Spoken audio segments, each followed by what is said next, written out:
Dragonstone didn't fall in battle. It didn't burn. It didn't surrender. It went silent. One morning, the ravens stopped coming. Not one raven. Not a delayed dispatch from a distracted maester. All of them. Every raven from Dragonstone, gone. Every rider sent to investigate, gone.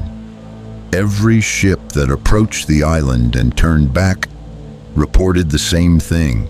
The lights were still on, fires burning in the towers, banners still flying, the castle standing exactly as it had stood for 300 years of Targaryen rule. Exactly as it had stood when Daenerys called it home. Exactly as it had stood when she left it for the last time and did not come back. Standing, but silent. The first rider who made it to the shore, a young scout named Tomlin, 19 years old, fast enough to outrun whatever came after him, returned to King's Landing 3 days later with no memory of what he had seen and a wound on his chest that no maester could explain. Is there a message? Did Winterfell fall? He died before he could describe it. The wound described itself. Something had been inside him. Something had used him. Something had decided he was not sufficient for its purposes and had left him hollow in the specific way that things were left hollow when something larger had finished with them. The small council looked at the wound, at the hollow chest, at the boy who had been 19 years old and fast and was now neither. And the small council did what small councils did when the information exceeded the available categories. They debated, they argued, they sent another rider. He did not come back.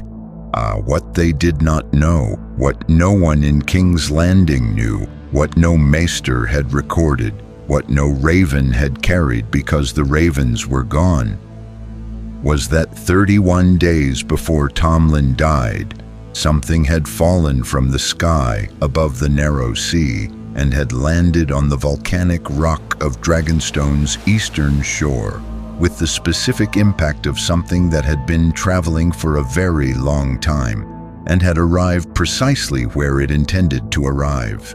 It was not large, the size of a man's torso, black, smooth in the way that things were smooth when the smoothness was not natural but designed, when the surface was the product of something that understood surfaces and had decided that smoothness served a purpose.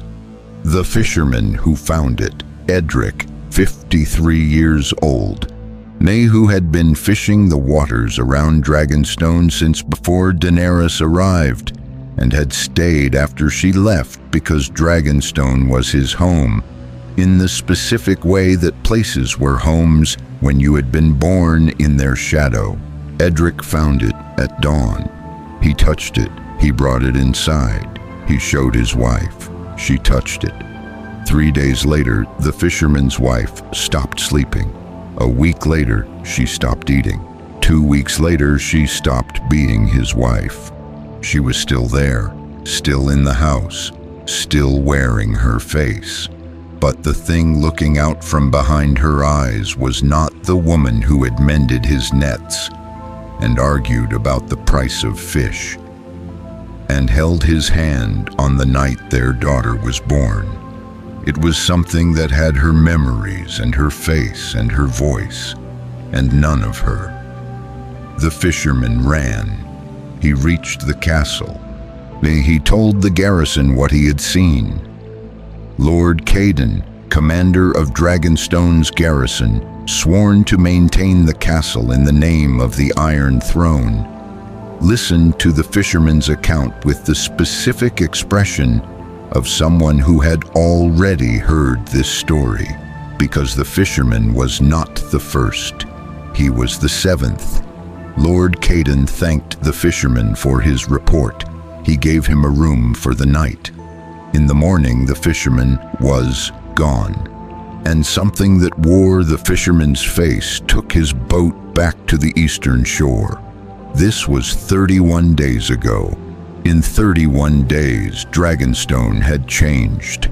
Not visibly, not from the outside, not from the ships that circled the island and reported the lights still burning, the banners still flying. From the outside, Dragonstone was exactly what it had always been. If from the inside, Dragonstone was something else entirely. The volcanic tunnels beneath the castle, the specific ancient network of passages that the Targaryens had never fully mapped, that went deeper than any Targaryen had gone, that connected the castle above to the geological fire below. The tunnels were no longer empty. They were warm, not with fire, with something else, something alive, something that had been growing for 31 days, with the specific patient efficiency of something that understood that growth was the first phase, and growth required time, and time was the one resource it had in abundance. It had arrived with one purpose: not to destroy, not to conquer, to become. And in the deepest tunnel, in the specific chamber that the volcanic heat had carved over 10,000 years of geological patience, where the walls were black and the air was thick and the light was the specific red of fire seen through stone, the queen was waiting. She was not yet what she would become. She was still becoming, but she remembered. That was the thing that made her different from every other queen that had ever been. She remembered. She remembered the smell of the narrow sea. She remembered the sound of dragons. She remembered a woman with silver hair standing on the highest tower of this castle, looking at the horizon with the specific expression of someone who was about to do something that the world was not ready for. She remembered loving that woman. She remembered being Lyra. She was not Lyra anymore, but the remembering remained. And in the deep dark of the volcanic tunnels beneath the castle that had once been the seat of the Mother of Dragons, the queen that was not human opened her eyes and began to rule. The garrison at Dragonstone had once numbered 400. 31 days after the black object landed on the eastern shore, it numbered 11. Not because the others had died, because the others had changed. There was a difference.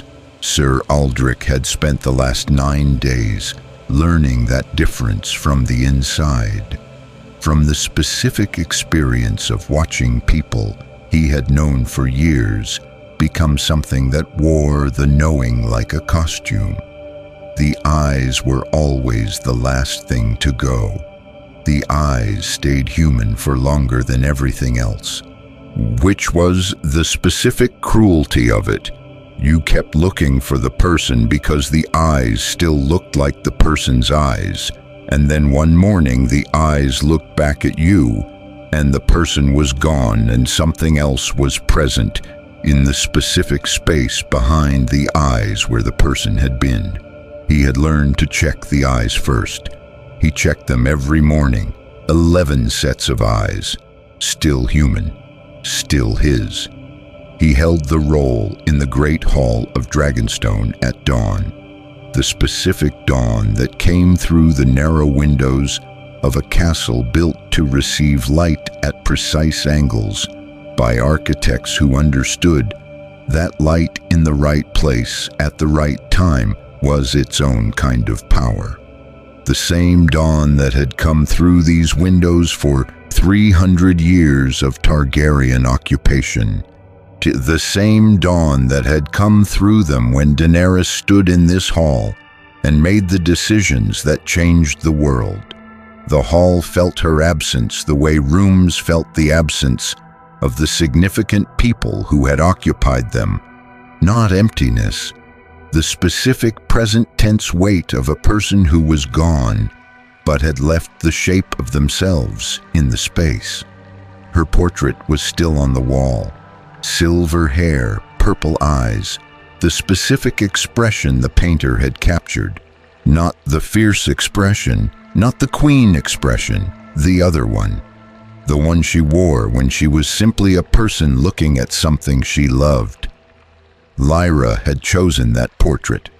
Lyra had told the painter, not the Dragon Queen, the woman. Paint the woman. The painter had laid the woman on the wall, looked at the 11 remaining members of the Dragonstone garrison with the specific quality of someone who was watching and waiting and had not given up on what she was watching for. Aldrich looked at the portrait every morning. He was looking at it now. Sir Aldrich. The voice came from his left. Mira, 22 years old, the youngest of the 11, who had been a kitchen girl before the garrison shrank to the point where kitchen girls became soldiers by necessity rather than choice. She had learned to hold a sword in 6 days. She held it badly and consistently, and with the specific determination of someone who understood that badly and consistently was better than not at all. "The eastern tunnel," she said. "There's sound again." "What kind of sound?" Aldrich said. "The kind that isn't wind," she said. He had learned not to ask her to be more specific. Mira's descriptions of the sounds from the eastern tunnel had been the most accurate intelligence he had received in 9 days, and they were always exactly this imprecise, because the sounds were exactly this impossible to describe. They were not animal sounds. They were not human sounds. They were the sounds of something that had its own language and was using it, and the language had no translation in any tongue spoken in Westeros. "Same position as yesterday," he said. "Closer," she said. He looked at the 11 faces around the hall, at the eyes. Still human, still his. "Hold the hall," he said. "Nobody goes below the 2nd level, same as yesterday." "Same as yesterday, they were on the 3rd level," said Perrin, the oldest of the 11, 60 years old, who had served under 3 different garrison commanders and had developed through the serving a specific quality of unshakable flatness that Aldrich had come to rely on as the closest available thing to a fixed point. "If they're closer today, then we adjust tomorrow," Aldrich said. "Or we leave today," Perrin said. The hall was quiet, not with the silence of people who agreed with Perrin, with the silence of people who had already had this conversation and had already arrived at the same place and were having it again because having it again was what people did when the place they arrived at was not the place they wanted to be. "We don't leave," Aldrich said. "Sir Aldrich." "This is Dragonstone," Aldrich said. "This is hers." He did not say whose. He did not need to. The portrait said whose. The hall said whose. The specific weight of the place said whose. "We hold it." Perrin looked at the portrait, at the woman on the wall, at the specific expression the painter had captured, the one Lyra had asked for. "She's gone," Perrin said, not unkindly, the specific flat honesty of someone who had lived long enough to know that honesty was more useful than comfort. "The castle isn't," Aldrich said. Perrin was quiet. The 11 held their positions. Aldrich found Lyra's room at the top of the eastern tower at midday. He found it because he had been finding it every day for 9 days, the specific ritual of a man who understood that what he was doing was not strategic and was doing it anyway, because some things were done not for strategy, but for the specific human need to maintain contact with something that mattered. Elira's room was exactly as she had left it. This was the thing that undid him every time. Not the emptiness, the fullness. Her things still arranged with the specific intentional quality of a person who had cared about arrangement. The small dragon figure on the windowsill that Daenerys had given her. The book open to the page she had been reading. The cloak on the chair that still held the specific shape of her shoulders in the fabric. He sat on the edge of her bed, looked at the open book. She had been reading a history of the Targaryen dynasty. He could see the page, the account of Aegon's conquest, the specific chapter about the taking of Dragonstone, the first Targaryen stronghold, the place where everything began. She had been reading about beginnings. 3 days before the black object fell, he picked up the cloak. He had found her 8 days ago on the eastern shore. She had been standing in the water up to her knees in the pre-dawn dark, completely still, looking at the narrow sea with the specific quality of someone who was not looking at the sea, but was somewhere else entirely. Somewhere the sea was only the surface of. He had called her name. She had turned. Her eyes had been Lyra's eyes, completely. The specific brown of them, the specific depth of them, the thing in them that had always been there. But behind the thing that had always been there, something else. Something that had recognized his face and had arranged her face in response to the recognition with the specific precision of something that had access to the memory of how her face was supposed to look when it saw him. He had not checked her eyes. He had been too glad to see her. He had put his arms around her. She had let him. And in the specific moment of the holding, in the 4 seconds of it before she stepped back, with the particular fluid grace that had not been Lyra's grace, that was something older and more deliberate than Lyra's grace. He had felt it. The cold, not temperature, something underneath temperature. The specific cold of something that was not alive in the way he was alive. He had stepped back. He had looked at her eyes. She had looked back, and for one moment, one specific terrible moment, the thing behind her eyes had looked at him the way Lyra had looked at him, not performing the look, feeling it. Whatever was in there, whatever had taken her, it had her feelings as surely as it had her face. She had turned and walked into the tunnel entrance at the base of the eastern tower. He had not followed. He had come back to her room instead. He had been coming back every day since. Lyra, he thought. He looked at the dragon figure on the windowsill, at the book, at the shape of her in the cloak. Where are you in there? The sound from the eastern tunnel came at dusk. Not the usual sound, the specific ambient quality of something alive at a distance. This was closer, deliberate, the specific quality of something that was choosing to be heard. Mira was at the tunnel entrance when Aldrich reached it. She was not alone. Lord Caden was there, standing at the entrance, looking into the dark. Not with the expression of someone confronting a threat, with the expression of someone listening to something they recognized. "My lord," Aldrich said.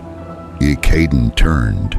His eyes were Aldrich checked, still human, but something in the surrounding them, in the specific quality of the expression that framed the human eyes, had changed. "Sir Aldrich," Caden said. "I was just..." "What are you doing at the tunnel entrance?" Aldrich said. Assessing the sound, Caden said. As you asked us all to. I asked everyone to stay above the second level, Aldrich said. The tunnel entrance is the first. Caden looked at him. At the specific flat quality of Aldrich's attention. So it is, Caden said pleasantly. My mistake. He walked back toward the hall. Aldrich watched him go. Mira appeared at his shoulder. He was talking, she said very quietly. To whom? Aldrich said. She looked at the tunnel entrance, at the dark. Not to whom, she said. To it. Aldrich looked at the dark, at the tunnel, at the specific quality of the silence coming from it now. Not empty silence, listening silence. Something in the dark was listening to them the way they were listening to it. He thought about Lyra's eyes, about the feeling behind them that had been real, about 8 days, about where she was in there. Still in there, he thought. He did not know if he was right. He knew he was not going to stop believing it. Not yet. The food stores had been moved. Aldrich discovered this at midnight. Not because he had been checking the food stores. He had been checking the perimeter, the specific nightly circuit of Dragonstone's inhabited levels that he had established 9 days ago as the closest available substitute for the garrison protocol that 400 soldiers had once maintained and 11 could not. The perimeter took 40 minutes. He had done it every night. He knew every door, every window, every specific sound the castle made in the dark that was the castle, and every sound that was not. The storage room on the 3rd level was the castle. The door being open was not. He stopped, looked at the open door, at the darkness inside it. He went in. The shelves that had held 3 weeks of provisions for 11 people were not empty. They had been moved. Deliberately, carefully, the specific deliberate care of someone who had reorganized rather than stolen, who had wanted the contents relocated rather than taken, who had a destination in mind and had been moving toward it incrementally over a period of time that Aldrich was now calculating with the specific, sick arithmetic of someone arriving late at a conclusion. How many nights, how many trips, how much had been moved before tonight? He counted what remained. 4 days of provisions for 11 people. He stood in the empty storage room. He thought about Lord Caden at the tunnel entrance, about the sound Mira had described, not to whom she had said, to it. He thought about the specific cold he had felt when he held Lyra for 4 seconds 8 days ago, about how the cold had not come from outside. It had come from her, from what she was feeding. He left the storage room. He did not run. Running communicated panic, and panic was a resource he could not afford to spend in front of 10 people who were holding their nerve by the specific fraying thread of his holding his. He walked to Caden's quarters. He knocked. Silence. He opened the door. The room was empty. The bed had not been slept in. On the desk, a single piece of parchment, written in Caden's precise administrative hand, the specific handwriting of a man who had spent 30 years writing garrison reports and had made the handwriting a form of authority. Aldrich read it. Once. Then again. Then he folded it and put it inside his armor against his chest and stood in Caden's empty room for a long moment with the specific quality of someone who has received information that has reorganized everything preceding it. He had trusted Caden. For 9 days he had trusted Caden. He had trusted him because Caden had served Daenerys, because Caden had wept, actually wept the specific unguarded grief of someone who had not prepared to feel what they felt. When the news of Daenerys's death reached Dragonstone, because Caden had stayed when the others left, because Caden had maintained the garrison and the castle and the portrait on the wall, because everything about Caden had said, "This man is loyal to what this place means." The letter said something different. The letter said, "The Queen is not our enemy. She is our evolution." Daenerys sought to break the wheel, to end the cycle of kings and wars and the specific human machinery of power that consumed everything it touched. The Queen has done what Daenerys could not. She has ended the cycle. There are no kings in the hive, no wars, no betrayal, no grief. I have been feeding the lower tunnels for 11 days. I am not a traitor. I am the first man in Westeros who understood what was being offered. The provisions will sustain the lower levels for 3 more weeks. By then, the garrison will have been welcomed into the hive. All of them, including Sir Aldrich. It is not death, it is completion. Do not waste what is being given to you. Caden Aldrich stood in the corridor outside Caden's room for a long moment. He was not angry. He had expected anger, the specific hot anger of betrayal, the feeling that came when trust was converted into a weapon and used against the person who had extended it.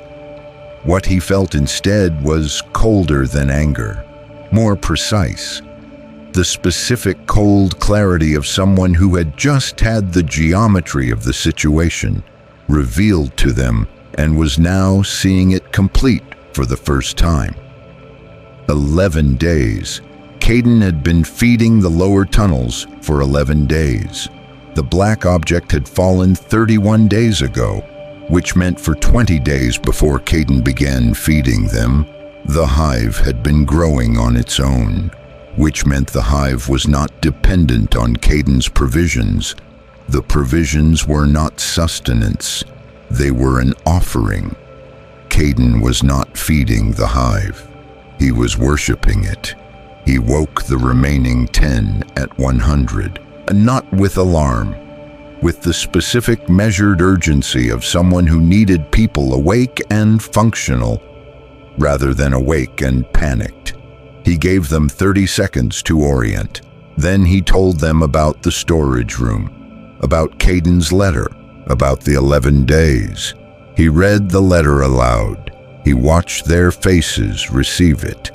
Mira's face went through several things very quickly. The shock, the specific sick recognition of something suspected but not confirmed, and then something harder and more useful, settling underneath both. Perrin's face did nothing. Perrin's face never did anything. This was one of the things about Perrin that Aldrich had been grateful for every day for 9 days. "Where is he now?" Perrin said. "Below," Aldrich said. "With it," Perrin said.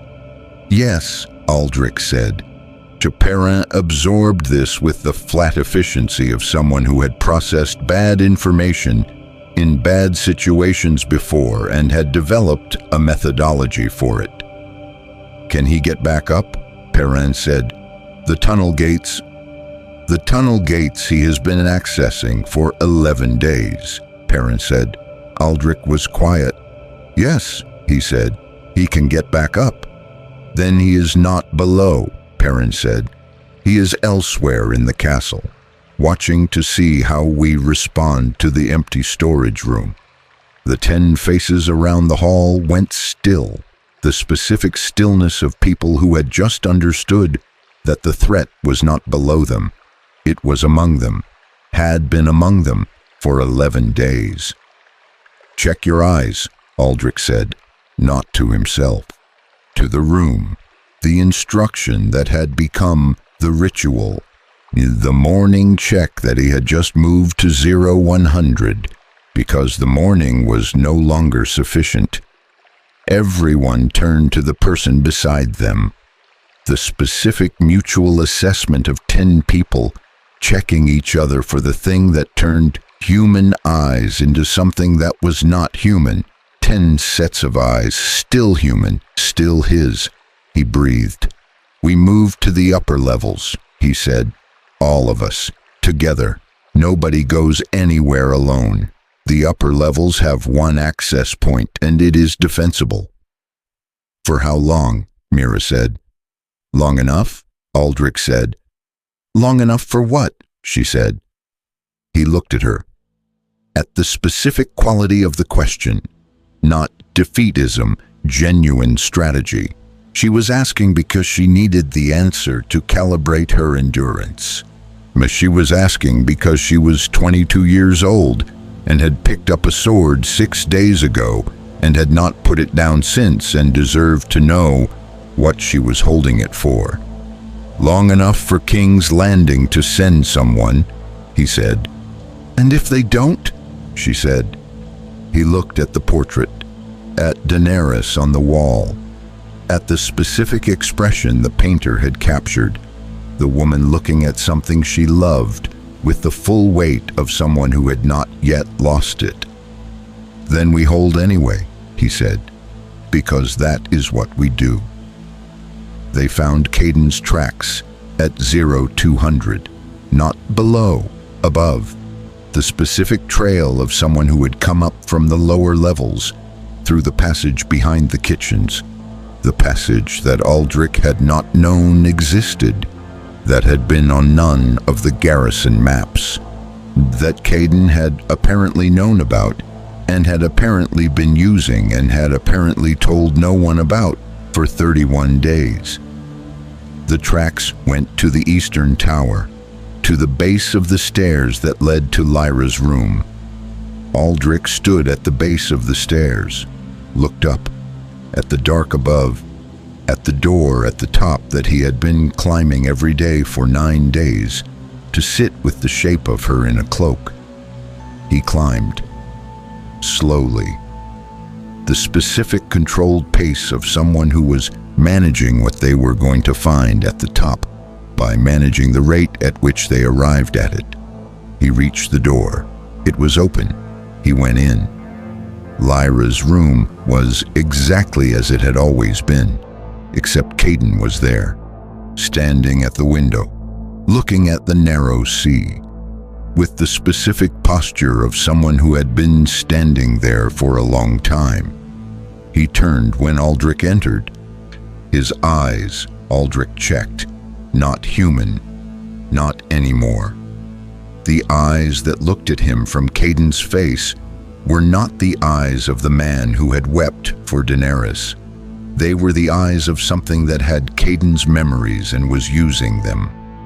"Sir Aldrich," the thing that wore Caden said, "I was hoping you would come." Its voice was Caden's voice, perfectly. The specific resonance of it, the particular register, but the cadence was wrong, too precise, too deliberate, like someone performing a voice they had learned rather than grown into. "She wants to see you," it said. Aldrich's hand went to his sword. "Who?" Aldrich said, not a question. "You know who," it said. It smiled, with Caden's smile. "She remembers you," it said. "She asked for you specifically." Aldrich's hand tightened on the hilt. He thought about the cold he had felt when he held Lyra, about the feeling behind it that had been real, about what it meant that the Queen had asked for him specifically, about whether the asking was a trap, about whether it mattered. "Take me to her," he said. The tunnels beneath Dragonstone were not what Aldrich had expected. He had expected darkness. He had expected the specific oppressive dark of enclosed underground spaces, the weight of stone above, the particular smell of earth and moisture, the claustrophobic quality of a space that had not been built for human comfort, but for geological function. What he found was light, not torchlight, something older than torches, the specific bioluminescent quality of something alive producing illumination as a secondary function of being alive. The walls of the tunnel carrying a faint blue-black glow that was simultaneously beautiful and the most wrong thing Aldrich had ever seen. Beautiful because light in the dark was always beautiful. Wrong because this light was not made by fire or by man or by any process that had a name in any language he spoke. It was made by the hive. The hive had lit its own home. He understood, walking through the lit tunnel with the thing that wore Caden 3 steps ahead of him, that this was the first thing the hive had done that was not instinct. Instinct fed, instinct grew, instinct protected and expanded and consumed. Instinct did not decorate. The light was a choice. Something in the hive had decided that the dark was insufficient and had done something about the dark, something that remembered what it was to prefer light. He walked. The tunnel widened gradually, the specific architecture of something that had been expanding its space incrementally over 31 days. The walls showing the evidence of deliberate reshaping. The volcanic rock carved and cleared with a precision that no tool in Dragonstone's armory could have produced. The hive had built, not just grown. Built. He thought about Caden's letter. She has ended the cycle. He thought about what he was walking toward, about the thing that wore Caden moving ahead of him with the specific fluid grace that was not Caden's grace, about Lyra, about the cold behind her eyes that had felt real. Still in there, he had told himself every day for 8 days. He was about to find out if he was right. The chamber at the tunnel's end was vast. Dragonstone had been built on a volcanic foundation, the specific geological architecture of an island that had been formed by fire, that had never fully cooled, that carried the memory of its own making in the heat of its lower levels. The chamber was the heart of that foundation, a natural cavern expanded by the same precision that had widened the tunnel, the ceiling 20 meters above, the walls carrying the blue-black light in concentrated form that made the space luminous without illuminating it fully. The specific quality of seeing everything and nothing simultaneously. And in the center of the chamber, the Queen. Aldrich stopped. He had prepared himself. He had spent 8 days knowing this was coming, knowing that whatever had taken Lyra had taken her completely, that the thing in the tunnels was not the woman he had known, that the 4 seconds of holding her on the eastern shore had been the last 4 seconds of something that was already gone. He had prepared. The preparation was insufficient. She was Lyra, not the surface of Lyra, not the face and the voice and the arrangement of features that constituted a person's visible self. The essential quality of her, the specific way she occupied space, the particular combination of grace and presence that had been Lyra's and only Lyra's, the thing that made a room different when she was in it versus when she was not. It was present in something 12 feet tall, in something that was not human in any biological sense.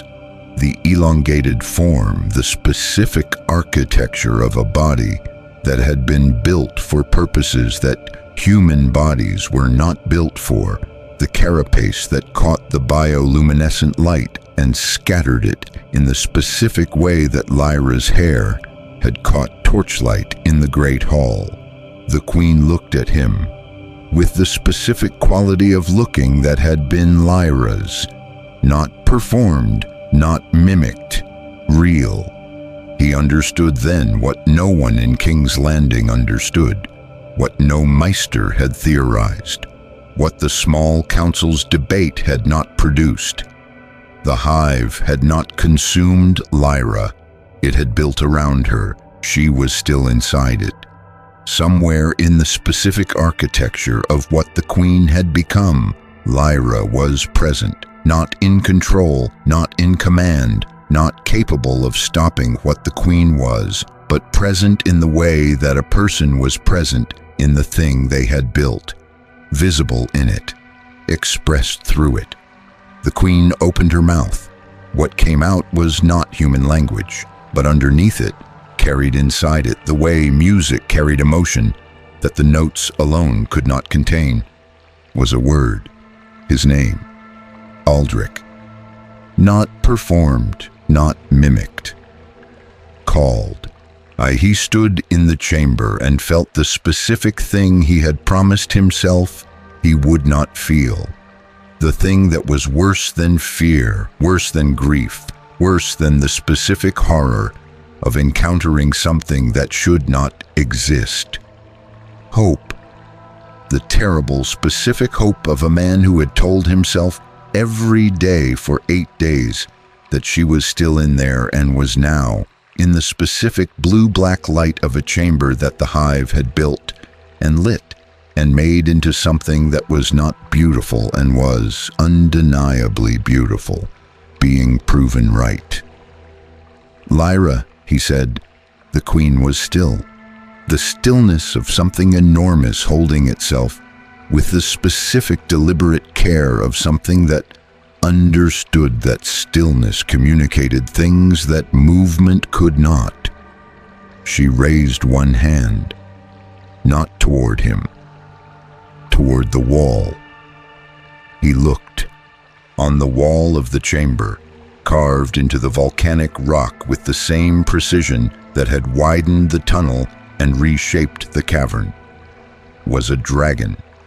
Not a xenomorph shape, not the architecture of the hive.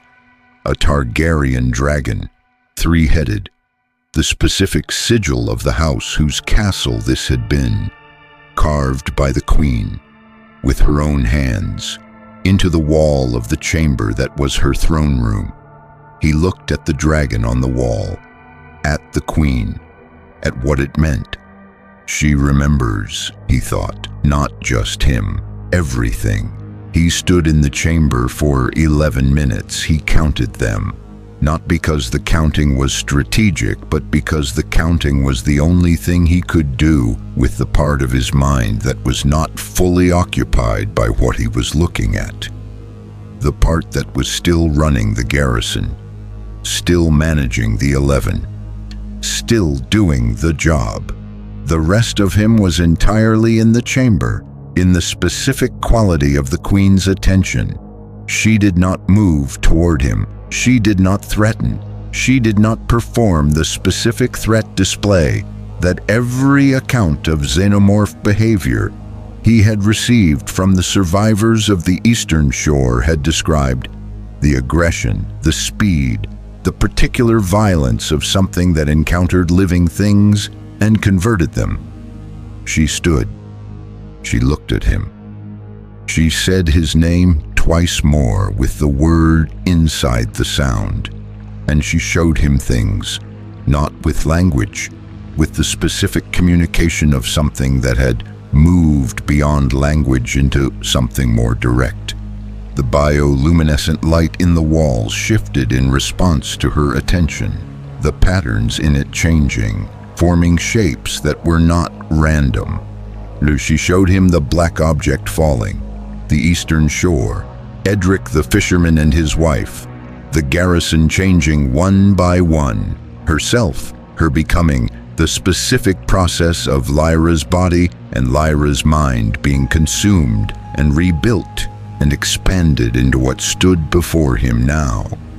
She showed him Daenerys, the portrait on the wall above, rendered in the bioluminescent light with the specific accuracy of a memory that had been perfectly preserved. The silver hair, the purple eyes, the expression the painter had captured. The queen held the image for a long time, in the light of the chamber, in the blue-black glow.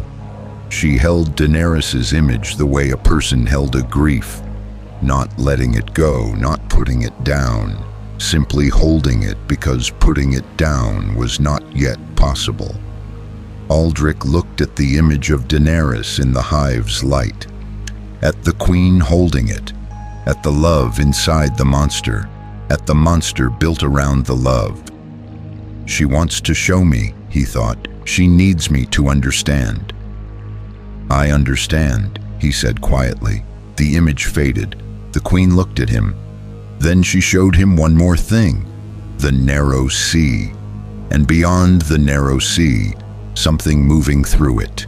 Large, dark, moving with the specific purpose of something that had a destination and was not uncertain about the destination. Coming toward Dragonstone, coming fast. He looked at the image.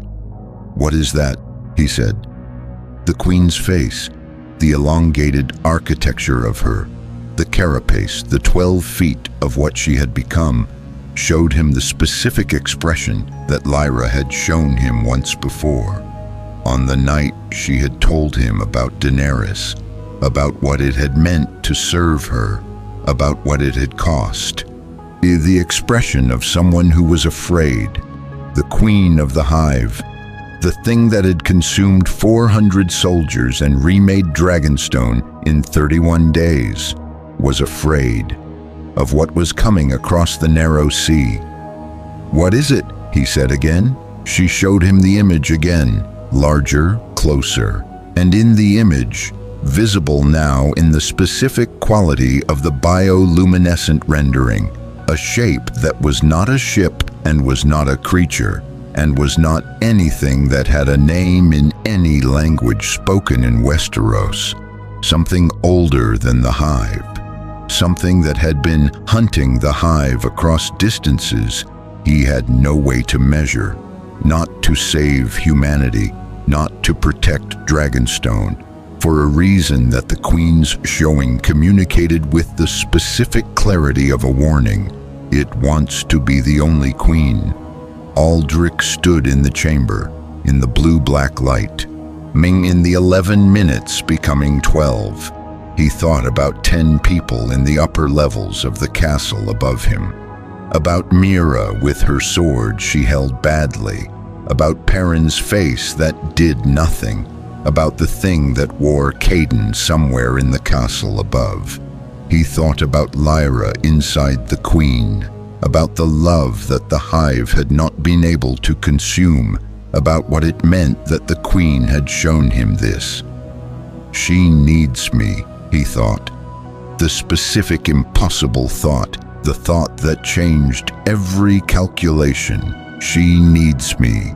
He looked at the queen, at Lyra inside her, at the fear on the face of the most powerful thing he had ever encountered. He made the decision, not quickly, the specific unhurried decision of someone who had been building toward it without knowing they were building toward it, who had been arriving at it every day for 8 days with every morning check and every climb to the eastern tower and every moment of holding the cloak that held her shape.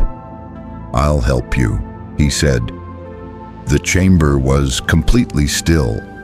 The queen looked at him, at the face of the man who had held her on the eastern shore for 4 seconds and had felt the cold and had stepped back and had come back every day since. The bioluminescent light shifted. Something in it that was not information, something that was just warmth. The specific warmth of a feeling too large for the form that was feeling it, expressed the only way it could be expressed, in light, in the blue-black light of a hive that had learned to illuminate its own darkness, because the woman inside it remembered what it was to love the light. Perrin was waiting at the tunnel entrance when Aldrich came back up. Not with the 10, alone. The specific positioning of someone who had sent the others to the upper levels and had stayed at the bottom of the stairs because staying at the bottom of the stairs was where information arrived first, and Perrin had spent 60 years prioritizing the arrival of information over personal comfort. He looked at Aldrich.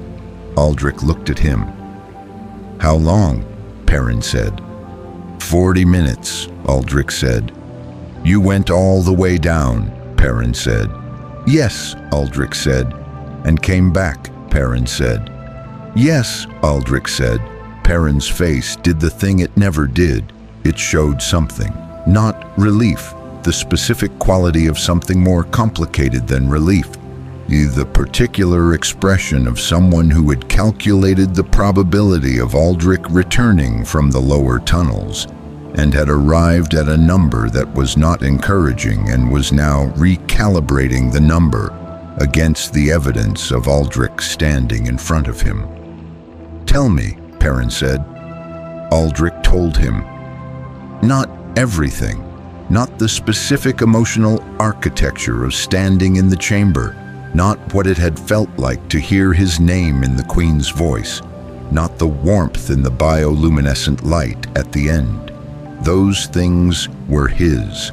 They were not operational.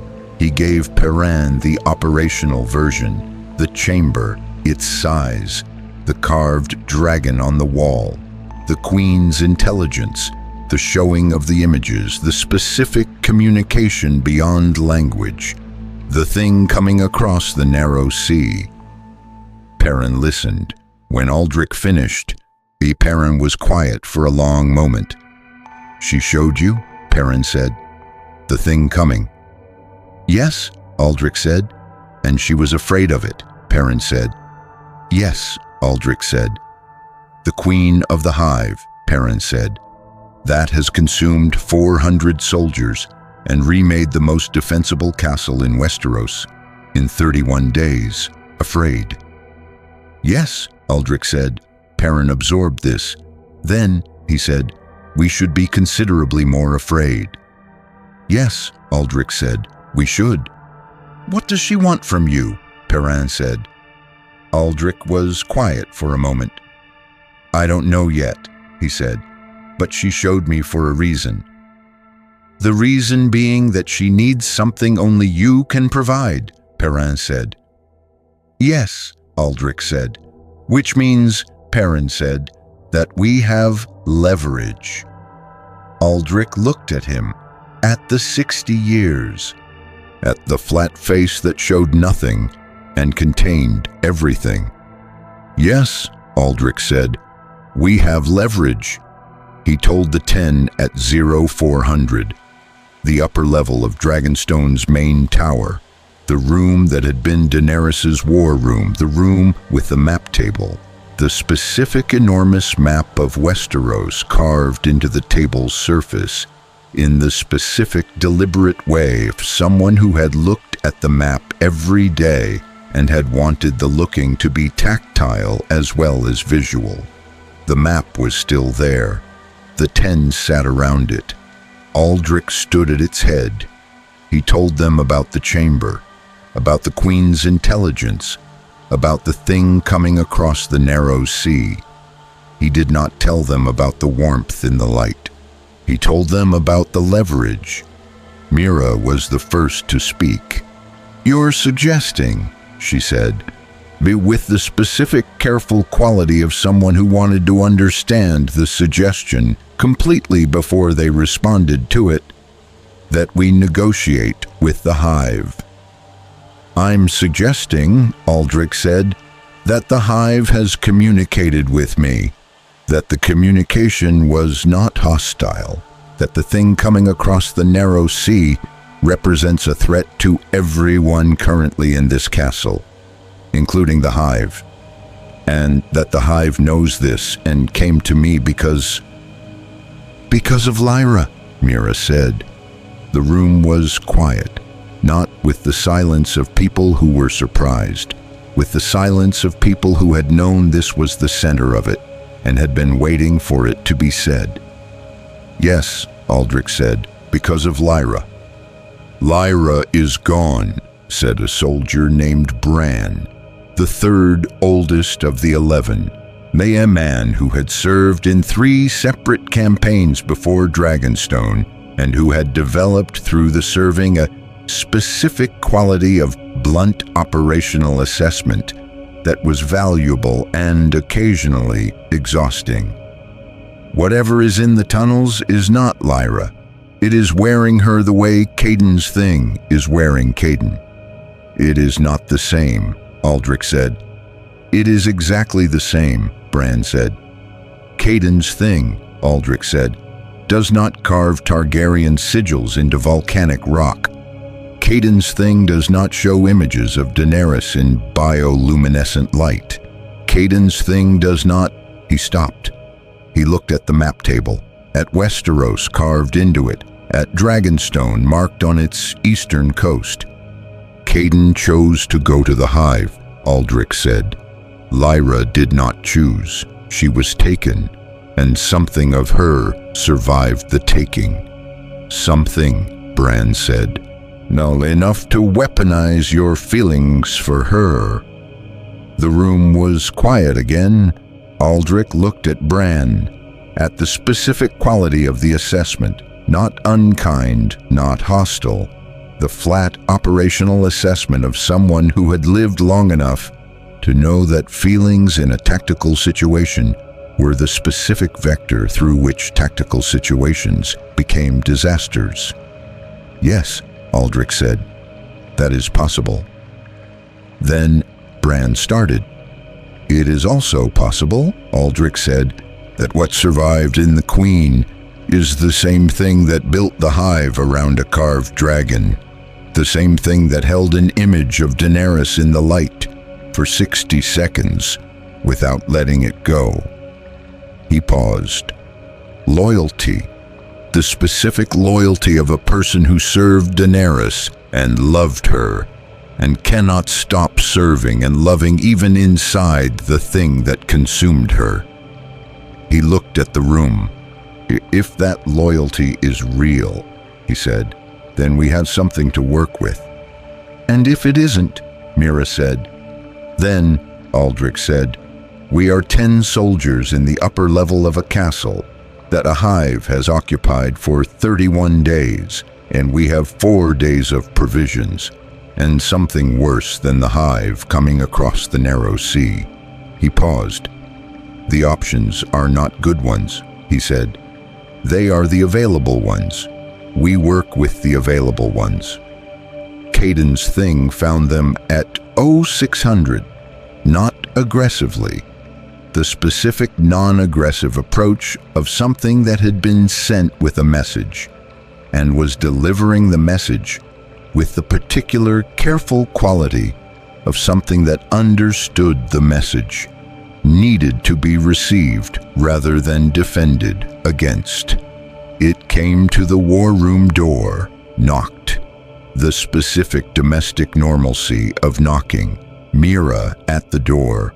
It did not open it immediately. "What do you want?" she said. "The Queen requests Sir Aldrich's presence," it said, in Caden's voice, "at the lower chamber at dawn."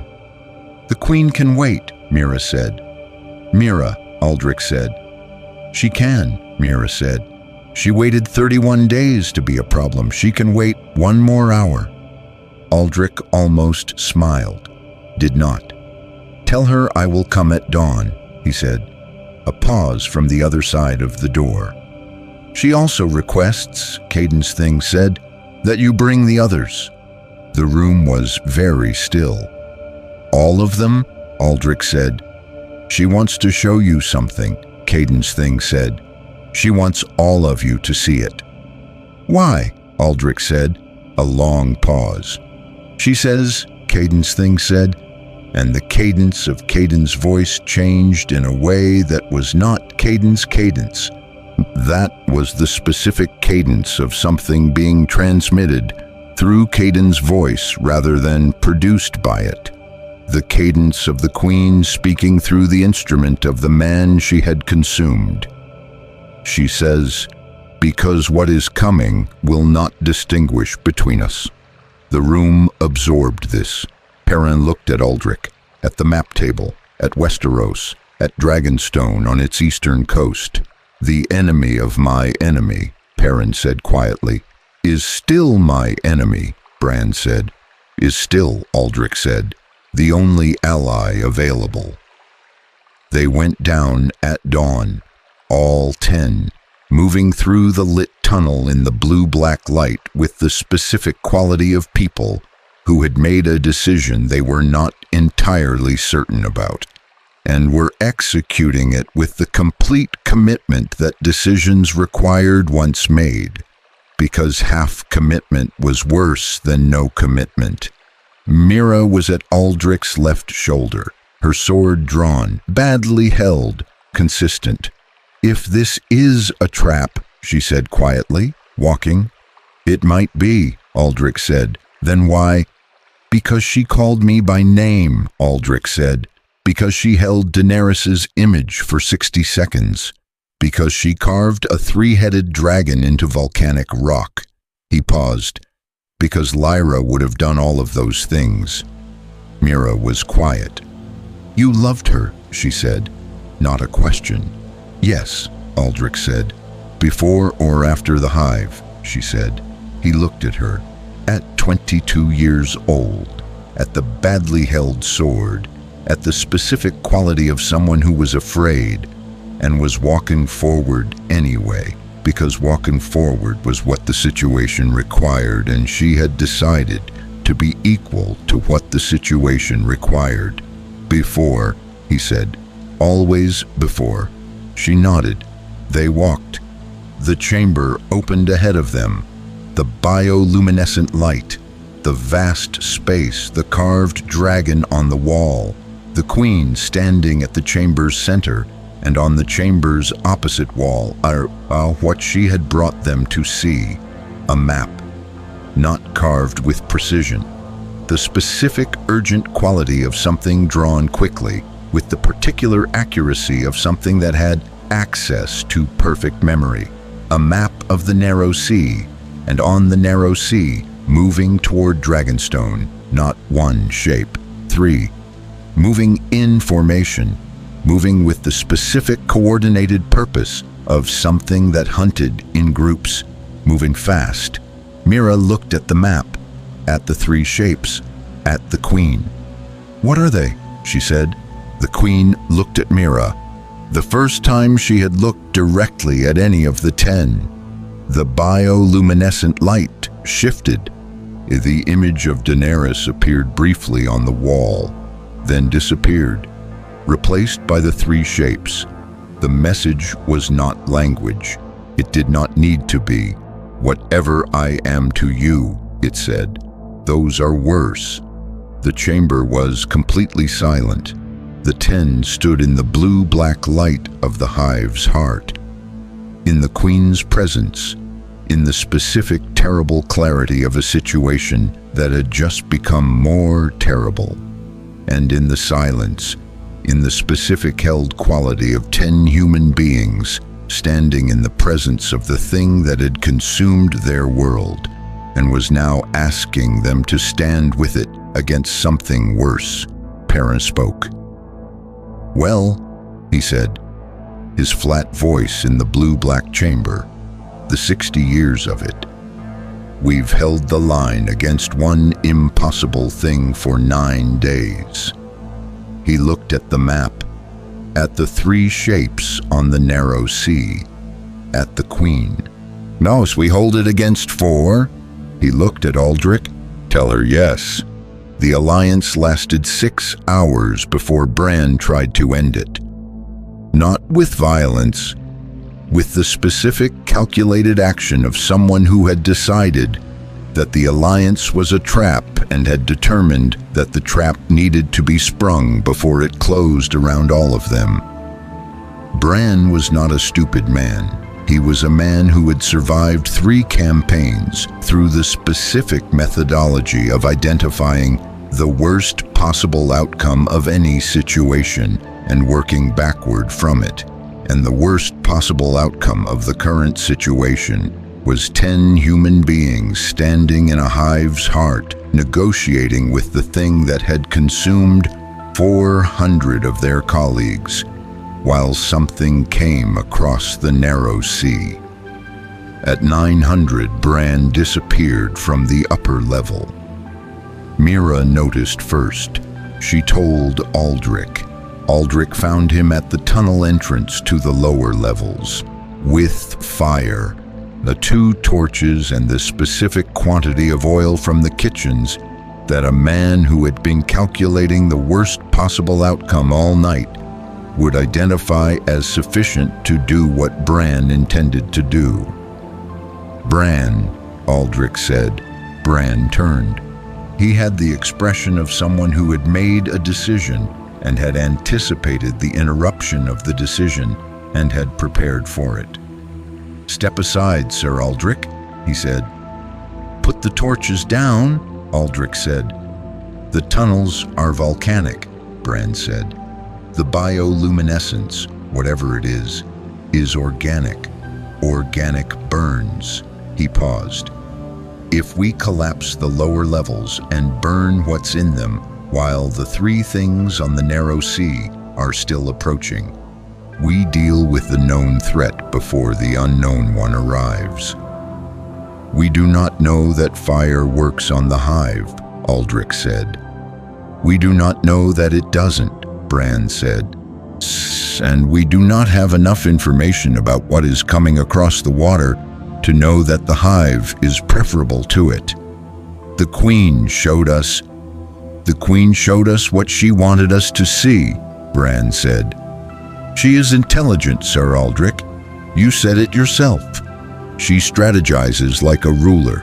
A ruler who strategizes showed you exactly the thing that would make you stand beside her." He paused. "Your grief made you useful. She used it." Aldrich was quiet. He looked at Bran, at the torches, at the oil, at the specific quality of their argument, the specific infuriating quality of an argument that was not entirely wrong. "What if she is telling the truth?" Aldrich said. "Then we make a mistake," Bran said, "and we live with it." He paused. "What if she isn't? Then we hand our only window of action to the thing that consumed 400 of our people." "If we burn the lower levels," Aldrich said, "and it does not work, if the fire does not collapse the tunnels, if the Queen survives, she will not show us maps again." "No," Bran said, "she will show us nothing, because we will be the first things she converts." "And if it does work," Aldrich said, "and the 3 things on the narrow sea arrive, and we have nothing between us and them but 10 people and 4 days of provisions." "Then we die on our own terms," Bran said, "not on hers." The tunnel entrance was very quiet. Aldrich looked at the torches, at the oil, at Bran, at the 60 years that Bran did not have, but Perrin did. He thought about what Perrin had said. "We hold the line against 4. He thought about the Queen in the chamber, about the warmth in the light, about the 60 seconds she had held Daenerys's image, about whether it was real, about whether Bran was right that it didn't matter if it was real. He made the decision. "Give me 12 hours, he said. "Sir Aldrich." 12 hours, Aldrich said. "If in 12 hours I have not demonstrated that the Alliance produces something concrete, something measurable, something that is not the Queen showing us images and asking for our trust, you take the torches and you go." "And you won't stop me," Bran said. "And I won't stop you," Aldrich said. Bran looked at him, at the specific quality of the offer, at the man who had been their garrison commander for 9 days and had held 10 people together through the specific gravity of his own certainty, making himself uncertain for 12 hours. 12 hours, Bran said. He put the torches down. Aldrich went back to the chamber alone at 0930, not because the Queen had summoned him, because he had something to ask her. She was where she had been, the chamber's center, the carved dragon on the wall above her, the bioluminescent light carrying its specific blue-black warmth through the space. She watched him come in with the specific quality of attention that had been Lyra's attention, the particular focus of someone who was interested in what you were about to say before you said it. He stood before her. "I need to understand something," he said, "and I need you to be honest with me, not because I trust you, because what I am about to risk requires honesty, and if you cannot give me that, the risk is not worth taking." The Queen was still. "The three things coming," he said. "What do they want?" The bioluminescent light shifted. The images formed, the three shapes, clearer now than they had been at dawn. Closer, he could see their form in the light's rendering, not xenomorphs, the specific different architecture of something that was related to what the hive was and was also fundamentally different. Where the xenomorph was built for individual lethal efficiency, the things coming were built for something else, dominance. The specific architecture of something that did not want to consume or expand or build. It wanted to be the only thing. "They want to destroy the hive," Aldrich said. The light shifted. Confirmation. "And everything near it," Aldrich said. The light shifted again. Confirmation. "Including us," Aldrich said. The light held steady, which was its own answer. He looked at the Queen. "Lyra," he said, "not to the Queen, to the thing inside the Queen, to the specific presence he had felt in 4 seconds on the eastern shore and had been climbing the eastern tower to sit with every day since. I need to know you can hear me." The chamber was very still. The light did not shift. The Queen looked at him. And then, slowly, with the specific deliberate quality of something enormous doing something very small and precise, she reached out her hand, not toward him, toward the wall beside the carved dragon, and carved one more thing into the volcanic rock. Not a sigil, not an image. 2 words. In the specific handwriting that Aldrich recognized the way he recognized his own face.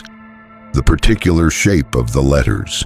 The specific way the L's were formed. The particular cross of the T. Lyra's handwriting. "I'm here." He looked at the 2 words in the rock, at the handwriting that was Lyra's handwriting, at the Queen who had carved them.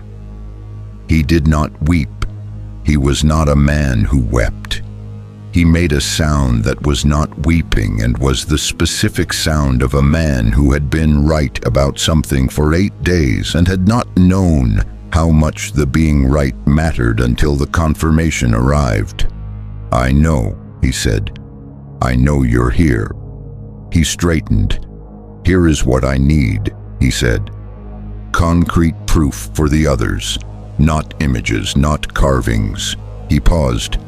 "I need you to let one of us leave Dragonstone, alive, with a message for King's Landing." The Queen looked at him. "Not to bring an army," he said quickly. "Not to bring fire and ships. A message that explains what is coming across the narrow sea. That asks for knowledge. That asks if anyone has faced this before." He paused. "The hive survived 31 days. I am asking whether it can survive what is coming. I am asking if anyone knows how." The light was very still. The queen's attention was entirely on him. He waited. He counted the seconds. At 37 seconds, the light shifted. One image. Mira, her face rendered in the bioluminescent light with the specific accuracy of perfect memory. Then the tunnel, then the eastern shore, then the narrow sea, then open water. The message was clear. Her, through the tunnel, the eastern shore, the sea. She goes. Aldrich looked at the queen, at Lyra inside her, at the two words in the rock. "Thank you," he said. He told Mira at 1100. She received it with the specific quality she brought to everything, without panic, or with the flat-focused attention of someone who had been 22 years old, for 6 days longer than she expected to be 22, and had decided to treat every additional day as both gift and assignment. "Just me," she said. "Just you," Aldrich said. "You are the fastest. The tunnel comes out below the eastern shore." She showed me. "You can reach the water before anything on the island intercepts you if you move immediately." "And then?" she said. "A boat," he said. "There are fishing boats on the eastern shore. Take the smallest.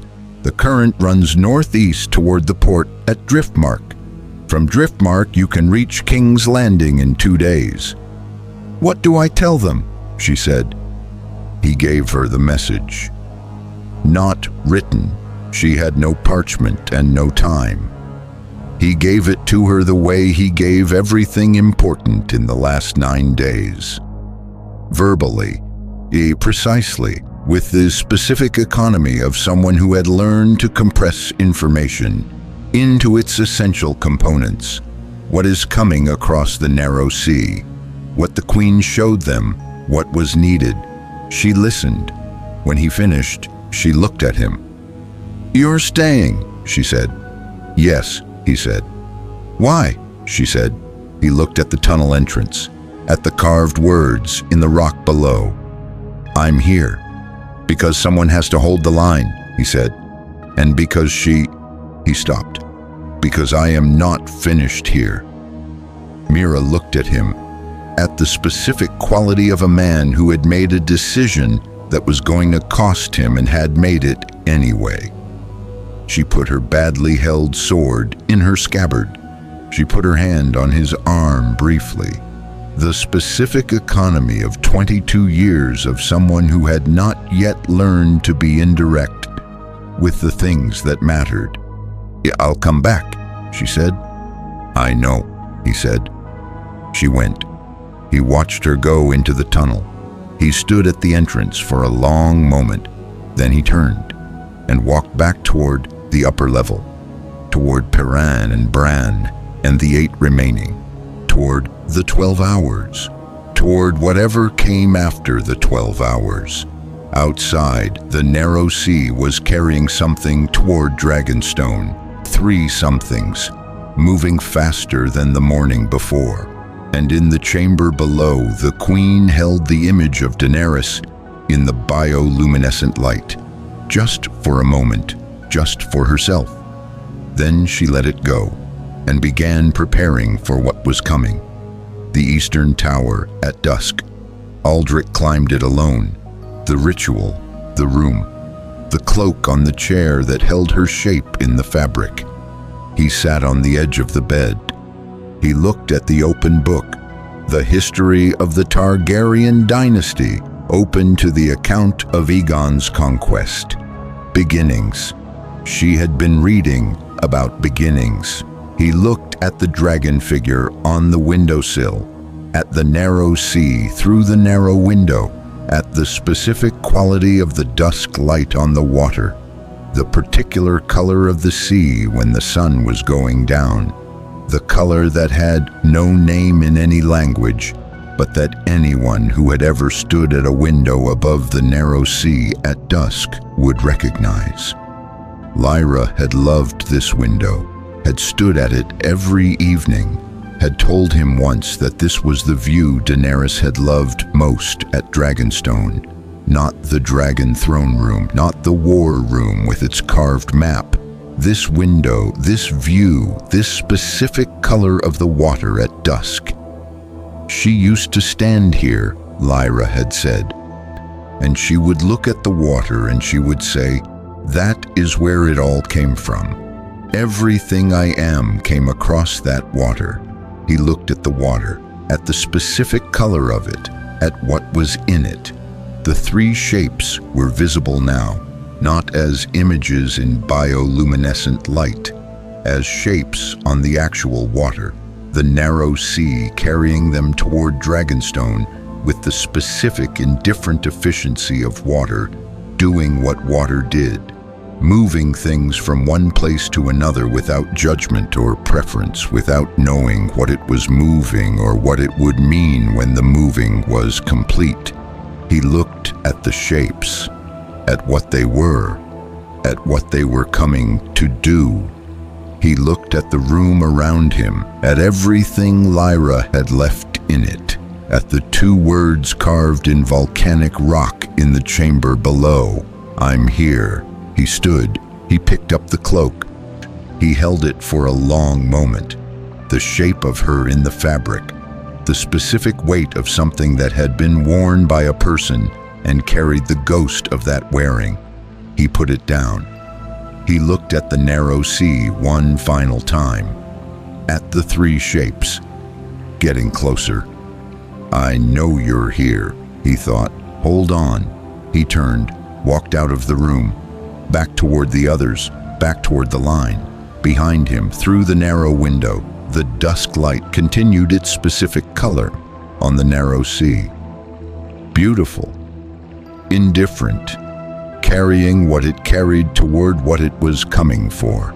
And in the deep tunnels beneath the castle, in the blue-black light of the chamber where a three-headed dragon was carved into volcanic rock, the queen felt the three shapes on the water and did something she had not done since she became what she was. She called, through the hive, through the tunnels, through the 31 days of what she had built, not to the changed garrison, not to the things she had made, to the castle itself, to the volcanic rock and the ancient stone and the 300 years of Targaryen fire in the foundations. She called the way Daenerys had called, with everything she had, with the specific authority of someone who had stood on the highest tower of this castle and looked at the horizon and had decided that whatever was coming was going to find her standing. The castle answered. The volcanic tunnels, the geological fire 10,000 years deep, shifted.